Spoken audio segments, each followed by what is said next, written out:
Hello, Camels, and welcome back. I'm Joshua Davis. And I'm Alex Pagano. This is Campbell Now. COVID-19 has significantly impacted how people, including our fellow Camels, access healthy meals. I sat down with Campbell's Office of Spiritual Life to talk about how they're addressing food insecurity on campus.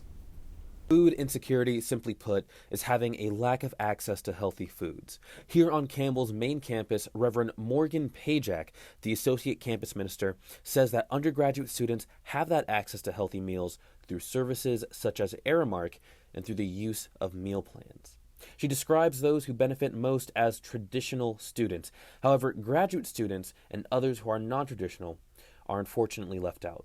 Traditional students, their parents paying for their college, and the way that they don't have to work, that's a traditional student. So this is not as much of the way that our campus looks like. There's more of a shift of non-traditional students working part-time, working full-time.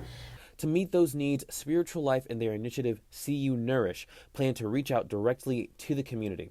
They've already begun collecting food donations and have planned out events throughout the entirety of the fall semester. Reverend Morgan says that one way of addressing food insecurity on campus is through education. One, I think, is good education.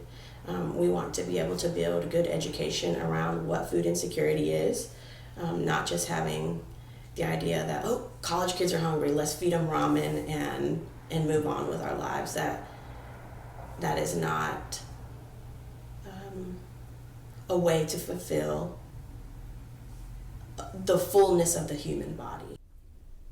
An open food pantry is available every Thursday from 12 to 2 p.m. For any questions, reach out to Campus Ministry. Campbell sits alone at the top of the Big South Conference with a record of 7-3. Our men's soccer team defeated Presbyterian 3-0 this past Saturday, scoring 2 goals in the first 10 minutes of the game. The Camels will host the Bulldogs of Gardner-Webb tonight. The Campbell University Social Work Club is collecting donations for the Haven Domestic Violence Shelter. The group's wish list includes laundry detergent, personal toiletries, and bed linens, among other things. To see the full list, visit the Social Work Club's Facebook page. The deadline to turn in your donations is October 31st. The North Carolina State Fair will be back and better than ever very soon. In addition to the new rides, the State Fair is bringing a slew of new foods for this momentous occasion. Last year, the State Fair was cut short due to COVID-19. However, the State Fair planners are excited to bring it back this year at a larger scale. No mask requirement has been announced. A North Carolina teacher had a big scare when she found a loaded gun in the backpack of one of her kindergartners. The handgun was found at Tanglewood Elementary in Lumberton Monday morning. District officials are deeply troubled by the student's age and commend the teacher for catching it before anyone was hurt. This is the 4th loaded gun found on a Robeson County school campus since the start of this school year. The district encourages parents who own guns to take proper precautions to prevent future situations like this.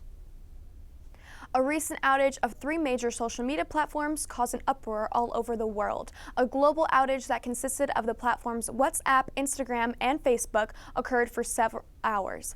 This was the longest outage Facebook has experienced since 2008, lasting over 6 hours. The impact of this outage has affected not only businesses, but also people who heavily rely on the avenues of social media for communication.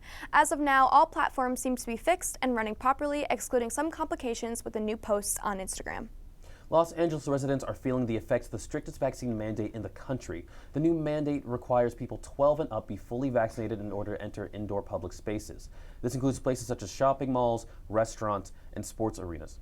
Critics of this proposal argue that this will lead to segregation of those who cannot or refuse to be vaccinated, while others are calling it unenforceable. An oil spill off the coast of California has caused more than 140,000 gallons of oil to flow into the ocean. This is believed to have been caused by a ruptured pipeline. Investigators suspect that an anchor from a cargo ship may have hit the pipeline and dragged it out over 100 feet, causing the rupture. Cleanup is underway in the affected area. An extreme haunted house located in Summertown, Tennessee, where participants have to sign a 40-page waiver in order to enter is under fire from the public.